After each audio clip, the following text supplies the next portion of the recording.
Il y a toujours l'urgence, hein, quand vous ne gagnez pas, vous avez fait de la compétition, c'est pas nouveau. Donc, bon, l'urgence, elle est présente, mais elle sera présente tout au long de la saison. Donc, faut se préparer à ça. Après, faut surtout se donner les moyens de le faire. Après, c'est un match à jouer. Donc, essayer de retenir ce qu'on a bien fait à Lille et ce qu'on a moins bien fait aussi. Donc, parce que lorsqu'on perd, c'est évidemment pas satisfaisant. Euh, voilà, sachant qu'on a encore un match difficile à l'extérieur. Alors même s'il faut relativiser maintenant avec ce contexte, mais enfin ça reste quand même un match à l'extérieur. Donc et face à surtout une bonne équipe qui a des ambitions. Voilà, enfin on connaît on connaît la difficulté de la tâche. Maintenant, il faut voilà, on va pas comme je t'ai dit, se donner les moyens d'être en mesure, en tout cas, de ramener quelque chose. Et les 3 points, si on peut. Je pense que je fais le même constat que vous. Je l'exprime pas de cette façon-là. C'est-à-dire que trop bien faire, non, c'est pas. Il manque quelque chose. Il manque l'accélération. Il manque l'intensité, évidemment, qui est à la fois liée peut-être à un aspect mental cette notion d'agressivité quand je parle d'agressivité, pour moi c'est pas dans le sens du contact, mais dans l'engagement. Et oui, c'est vrai que ce qu'on disait après le match à Lille, oui, pour être décisif, et ça c'est vrai, c'est pas vrai simplement sur le plan offensif, sur le plan défensif aussi. Il faut avoir la capacité à un moment donné de mettre de l'intensité pour jouer juste. C'est ce que j'appelais jouer juste. C'est dans le geste juste, la passe juste, et notamment dans les zones de vérité. Et c'est vrai sur le plan défensif aussi, puisque le premier but, on voit que c'est une succession d'approximations qui conduit après à une occasion de Lille.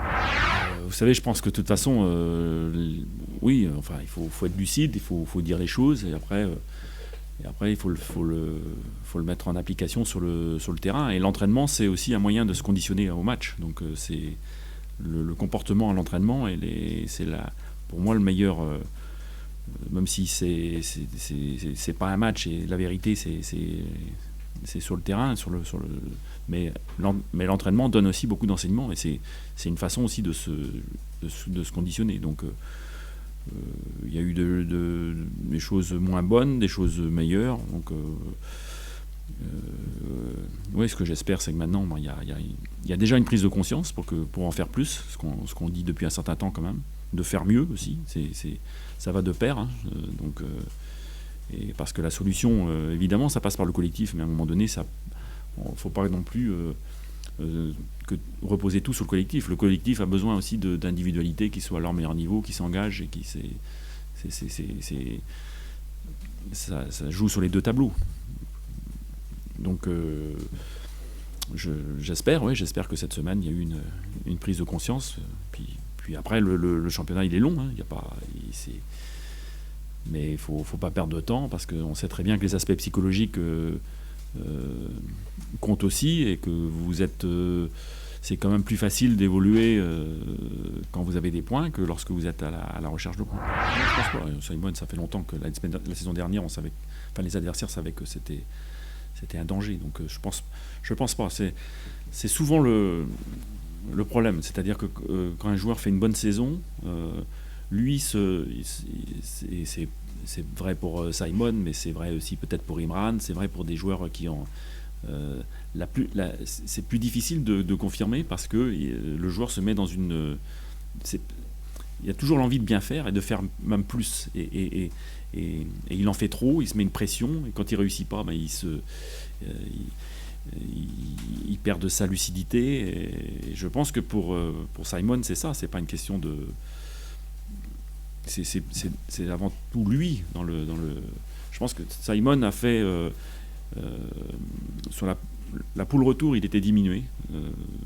Enfin, sur les 2 mois, c'est ce qui explique aussi que peut-être au-delà des aspects défensifs, avec des absences, il n'a pas eu le rayonnement lors de la poule retour qu'il avait lors de la poule aller.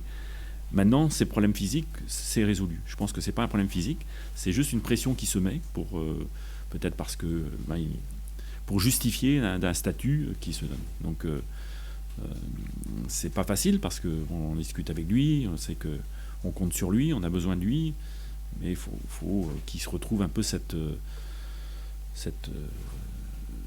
fraîcheur d'esprit et je pense qu'il va en faire trop, donc il fait pas les bons choix, c'est... On voit quand même parfois 2-3 défenseurs sur lui, j'ai l'impression qu'il sert. Oui, mais justement, parce que justement, il n'est pas... c'est lui qui temporise et qui permet aussi le retour des adversaires. L'année dernière, il était plus en capacité justement à prendre de la vitesse tout de suite et être dans une situation d'un contre un. C'est vrai. Un garçon comme Kader, je pense que c'est un petit peu aussi la même chose. C'est-à-dire que Kader, quand il est rentré l'année dernière, il n'avait rien à perdre, il jouait. Il avait de la spontanéité, et cette spontanéité, il l'a perdue. Et pour Simon, c'est un petit peu la même chose. Donc, cette prise de vitesse, cette spontanéité dans l'action, ils l'ont perdue, et du fait, je pense, d'un nouveau statut, si on veut, qui veut justifier. Donc, faut retrouver une fraîcheur dans le jeu, pas se poser de questions. Et puis, enfin, ça, c'est, à mon sens, c'est pour ça que c'est complexe un joueur.